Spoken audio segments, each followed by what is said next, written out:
D'après les informations de BFM TV, tombé ce lundi soir, l'état de santé de Pierre Palmade, victime d'un grave accident de la route vendredi dernier, ne serait plus inquiétant. S'il est encore en réanimation, s'il est uniquement sous surveillance, car il s'agit du protocole habituel à la suite d'un choc thoracique. D'après les informations d'un proche, il a subi des blessures importantes dont 4 côtes cassées, un poumon décollé ainsi qu'un hématome au foie.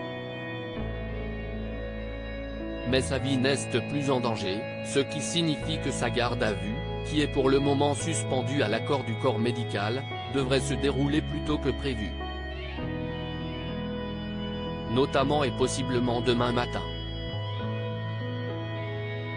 Car pour rappel, il est exposé à des poursuites pour homicide et blessures involontaires par conducteur sous l'emprise de stupéfiants, les analyses toxicologiques ayant révélé la prise de cocaïne au moment des faits. Il avait été retrouvé incarcéré dans sa voiture après un choc avec 2 autres véhicules dans un accident de la circulation qui s'est produit à hauteur de la commune de Villiers-en-Bière en Seine-et-Marne, à proximité de Damary-les-Lys, sur la RD 372. Il avait été hospitalisé au service de réanimation du Kremlin-Bicêtre, Val-de-Marne, son pronostic vital étant à ce moment-là engagé.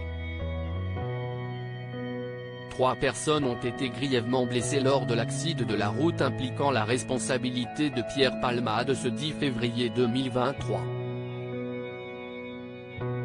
D'après les premiers éléments de l'enquête, la Peugeot de l'humoriste a percuté frontalement une Renault Mégane, après s'être déportée, dans laquelle se trouvaient 3 personnes, une femme enceinte, son beau-frère de 40 ans, qui conduisait la voiture, et l'enfant de ce dernier, âgé de 6 ans. Vendredi soir, ils étaient tous 3 en urgence absolue et grièvement blessés. La jeune femme, enceinte de plus de 6 mois, a perdu son enfant mais ses jours ne sont plus en danger. Elle a subi depuis une opération du dos. Suite à ce drame, le procureur a décidé de requalifier l'enquête en homicide et blessures involontaires par conducteur ayant entraîné une incapacité totale de plus de 3 mois. En effet, le parquet a considéré que le fœtus était viable, ce qui explique le nouveau chef d'enquête. Un médecin devra désormais déterminer lors de l'autopsie si le bébé a respiré ou pas, poumon ouvert. De tristes détails. Les 2 passagers toujours recherchés, les 3 victimes sont toujours hospitalisés. Le petit garçon de 6 ans était toujours, ce lundi 13 février, dans un coma artificiel à l'hôpital Necker, où les médecins l'ont placé pour laisser son cerveau au repos. Son pronostic vital est toujours engagé. Il souffre également de blessures à la mâchoire et au menton. Son père est polytraumatisé et a été opéré à 4 reprises, notamment du cœur. Il a été touché aux dents, aux bras, aux jambes, précisait son cousin auprès du journal Le Parisien.